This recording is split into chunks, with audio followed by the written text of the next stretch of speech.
اعوذ باللہ من الشیطان الرجیم بسم اللہ الرحمن الرحیم رب اشرح لی صدری ویسر لی امری واحلل عقدۃ من لسانی یفقہوا قولی۔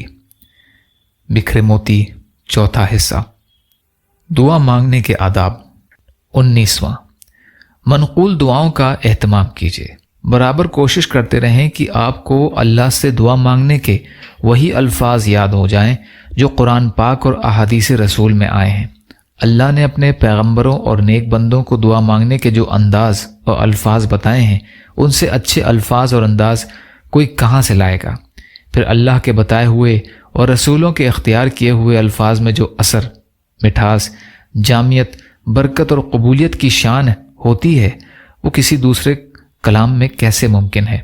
اسی طرح نبی کریم صلی اللہ علیہ وسلم نے شب و روز جو دعائیں مانگی ہیں، ان میں بھی سوز، مٹھاس، جامعیت اور عبودیت کاملہ کی ایسی شان پائی جاتی ہے کہ ان سے بہتر دعاؤں، التجاؤں اور آرزوؤں کا تصور نہیں کیا جا سکتا۔ قرآن و حدیث کی بتائی ہوئی دعاؤں کا ورد رکھنے اور ان کے الفاظ اور مفہوم پر غور کرنے سے ذہن و فکر کی یہ تربیت بھی ہوتی ہے کہ مومن کی تمنائیں اور التجائیں کیا ہونی چاہیے، کن کاموں میں اس کو اپنی قوتوں کو کھپانا چاہیے اور کن چیزوں کو اپنا منتہائی مقصود بنانا چاہیے۔ بلا شبہ دعا کے لیے زبان، انداز یا الفاظ کی کوئی قید نہیں ہے۔ بندہ اپنے اللہ سے جس زبان اور جس الفاظ میں اور جن الفاظ میں جو چاہے مانگے، مگر یہ اللہ کا مزید فضل و کرم ہے کہ اس نے یہ بھی بتایا کہ مجھ سے یہ مانگو اور اس طرح مانگو، اور دعاؤں کے الفاظ تلقین کر کے بتا دیا کہ مومن کو دین اور دنیا کی فلاح کے لیے کیا نقطہ نظر رکھنا چاہیے اور کن تمناؤں اور آرزوؤں سے دل کی دنیا کو آراستہ رکھنا چاہیے۔ اور پھر دین اور دنیا کی کوئی حاجت اور خیر کا کوئی پہلو ایسا نہیں جس کے لیے دعا نہ سکھائی گئی ہو۔ اس لیے بہتر یہی ہے کہ آپ اللہ سے قرآن و سنت کے بتائے ہوئے الفاظ ہی میں دعا مانگیں اور انہی دعاؤں کا ورد رکھیں جو قرآن میں نقل کی گئی ہیں یا مختلف اوقات میں خود نبی اکرم صلی اللہ علیہ وسلم نے مانگی ہیں۔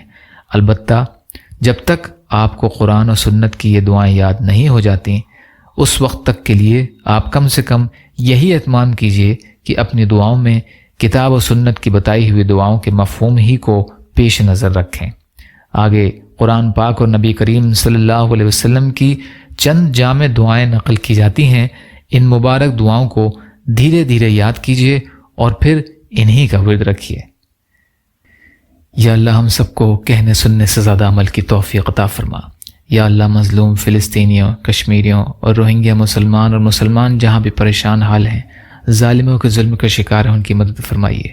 ہم سب کو اپنی استطاعت کے بقدر اپنا حق ادا کرنے والا بنائیے۔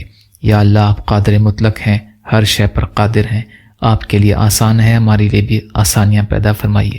یا اللہ آپ کی خوشنودی والی شہادت کی موت کا درجہ عطا فرمائیے۔ یا اللہ صبر اور شکر اور اچھی طرح عبادت کرنے والا بنائیے۔ جو مانگا وہ بھی عطا کر دیجیے، جو مانگنے سے رہ گئے وہ بھی عطا فرمائیے۔ اللہم لا تسلط علینا من لا یرحمنا ولا یخافک فینا، اللہم اجرنی فی مصیبتی واخلف لی خیرا منہا۔ سبحان ربک رب العزت عما یصفون وسلام علی المرسلین والحمد للہ رب العالمین برحمتک یا ارحم الراحمین۔ لا الہ الا اللہ محمد رسول اللہ۔ السلام علیکم۔